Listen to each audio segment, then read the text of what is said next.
Salam alaikum.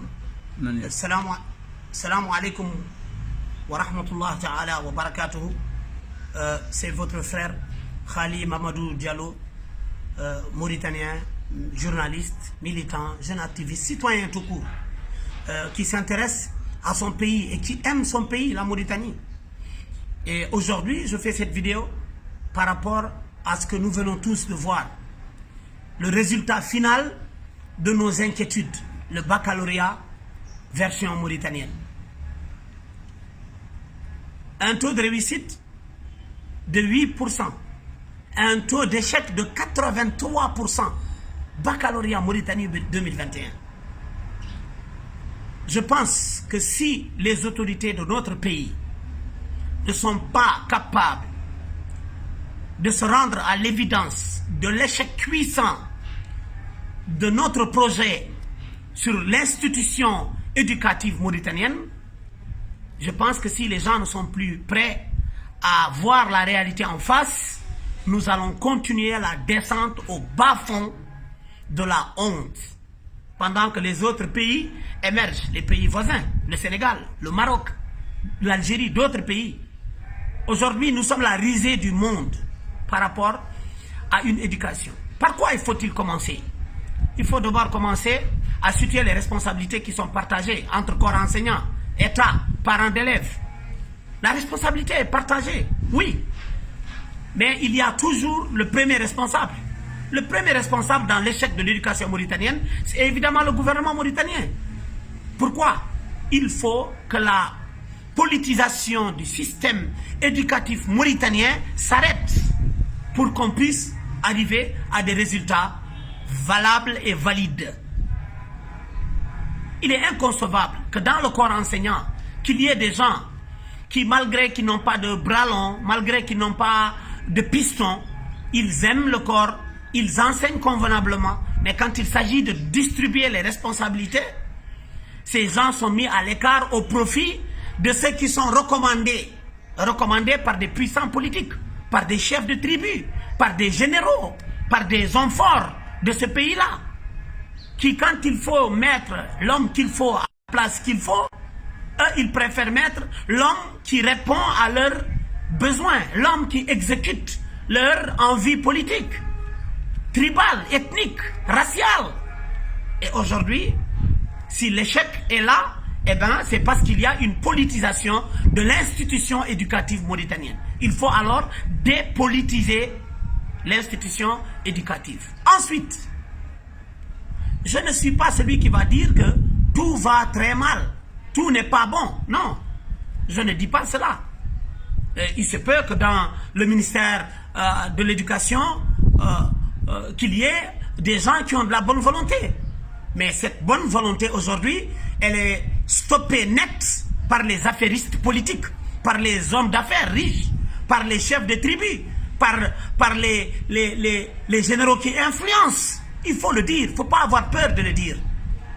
Aujourd'hui, c'est cette politisation de l'institution de l'éducation qui nous mène à ces résultats catastrophiques. L'autre problème qui se pose, c'est qu'il est dans le corps enseignant. On ne peut pas envoyer certains, je ne dis pas que tout le corps enseignant n'est pas bon, ça aussi il faut que ça soit très clair. Mais dans le corps enseignant mauritanien, il y a des hommes qui sont envoyés sur le terrain, ils n'ont pas la compétence. Il faut oser le dire. Ils n'ont pas la compétence d'enseigner. Il y a encore d'autres qui font d'autres choses de plus graves. Comment peut-on expliquer une leçon de français, de mathématiques, de sciences en Hassania à un enfant qui demain, lors de l'examen, il sera en face d'une copie complètement écrite en français. Le niveau de l'enseignement de la langue française aujourd'hui pose problème. Il pose problème parce que l'institution éducative mauritanienne est politisée de l'autre côté. L'échec est cuisant. Et cet échec, il est mauritanien. Tous les Mauritaniens sont responsables, directement et indirectement, d'une manière ou d'une autre. Nous sommes tous responsables. Aujourd'hui, il faut mettre les hommes qui enseignent bien correctement, qui sont compétents, qui sont reconnus, il faut leur donner les responsabilités. Quand il faut mettre un surveillant général dans un collège, dans un lycée, et que vous vous permettez de prendre un boutiquier parce qu'il a un parent proche qui est très influent dans le gouvernement, eh bien, demain, quand il y a un échec, sachez que c'est de votre responsabilité. L'autre aspect, le corps enseignant, comment on peut demander à un corps enseignant de se donner à fond alors qu'un enseignant, un professeur au collège, il gagne 94 000 MRO. 94 000 ou bien c'est quoi? C'est absolument rien. Pour un professeur au lycée qui gagne un salaire de 110 000 ou bien MRO, ça sert à quoi? Absolument à rien du tout. Voilà pourquoi, à un moment donné, le professeur qui gagne cette somme minable, qui n'arrive pas à couvrir ses besoins, est obligé de se tourner vers l'école privée. Il va délaisser alors l'école publique pour aller enseigner l'école privée parce qu'il est payé selon les heures. Ça aussi, c'est une chose qu'il faut dénoncer.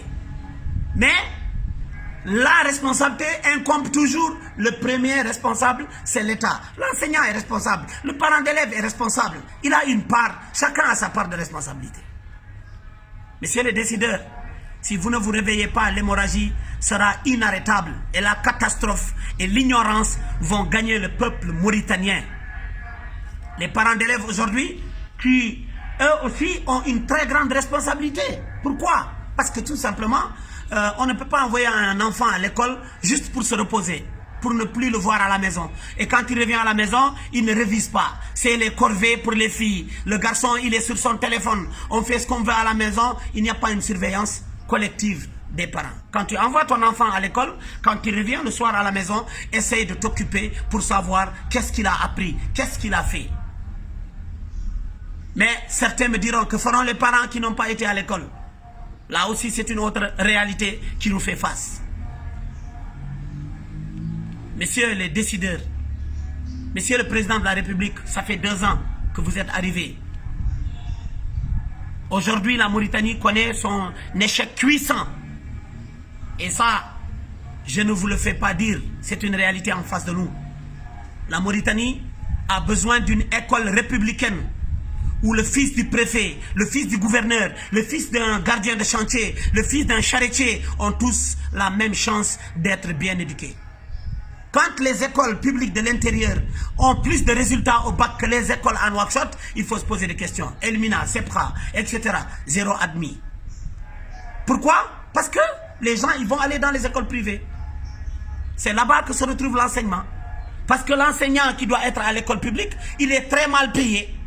Pour couvrir et subvenir aux besoins de sa famille, il est obligé d'aller lui aussi ne pas honorer son engagement peut-être avec l'école publique et aller chercher de quoi à l'école privée. Pendant ce temps, la Mauritanie a le fer, la Mauritanie a l'or, a l'uranium, la Mauritanie a le phosphate, la Mauritanie a le poisson. On a tout, mais on ne voit rien.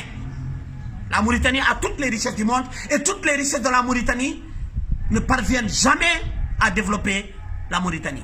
Ne parviennent jamais dans l'assiette du pauvre Mauritanien. Les plus riches qui se sont enrichis de manière illicite et politique vont continuer. Les plus pauvres, ils vont continuer. Le creuset est complètement grand entre les enfants d'une même nation. Et vous voulez que les mêmes enfants de ce pays-là, ils pensent dans la même direction, qu'ils aient les mêmes objectifs. Non, monsieur, c'est pas possible.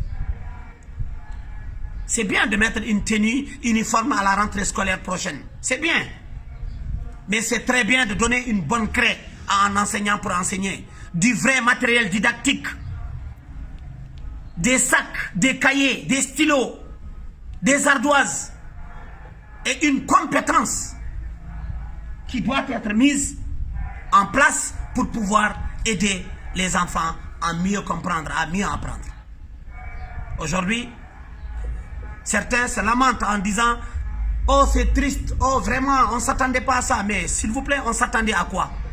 Nous avons créé 2 citoyens mauritaniens. Un citoyen mauritanien qui parle arabe, Hassania. Un citoyen mauritanien qui parle français, Wolof, Pulaar, Soninké. Pendant que les hommes qui dirigent notre pays, leurs enfants sont dans les écoles françaises, des ambassades en Mauritanie, soit à l'école américaine, soit à l'école française ou dans une autre école. qui est bien loti, bien équipé, alors qu'ils sont des directeurs, des ministres, des responsables qui doivent exécuter pour la République. Leurs enfants sont dans les écoles privées. Mais posez-vous des questions. Vous-même posez-vous les questions. Nous ne critiquons pas pour critiquer. Nous ne parlons pas pour parler. Nous parlons pour attirer votre attention. Nous parlons pour que vous preniez et assumez vos responsabilités. Tant que la ségrégation ne s'arrête pas, tant que le pistonnage ne s'arrête pas, tant que le bras long ne s'arrête pas, tant que la parenté tribale, ethnique et communautariste ne s'arrête pas, la Mauritanie va continuer à saigner de la manière la plus honteuse. Et pendant ce temps-là, même si la Mauritanie tombait, nous allons tomber avec elle. Mais s'il faut se relever, nous allons nous relever avec elle. Pour le moment, nous avons notre esprit, nous avons nos plumes, nous avons nos bouches pour dénoncer une situation, mais pour apporter aussi des réflexions et des propositions. Mettez le corps enseignant dans de bonnes conditions. Vous allez voir les résultats. Équipez les salles de classe. Vous allez voir les résultats. Mettez les enfants dans des conditions qui leur permettent d'acquérir le savoir. Quand quelqu'un doit faire les mathématiques, la science, en français, et que le français lui-même lui est traduit en hassania dans une salle de classe, mais il y a un problème. Comment cet enfant-là va se retrouver devant une épreuve mathématique alors que là-bas, dans la méthodologie et la pédagogie, c'était le français qu'on lui explique en hassania. Mais c'est très grave. Tout ça, c'est de notre responsabilité. On est arrivé à un stade, si nous n'assumons pas les responsabilités, si l'État mauritanien ne permet pas aux enfants mauritaniens d'accéder à une bonne école, à une bonne éducation, demain ne soyez pas surpris que la violence règne. Parce que la violence, elle règne là où il y a l'injustice et l'ignorance. Wassalamu alaikum wa rahmatullahi ta'ala wa barakatuh.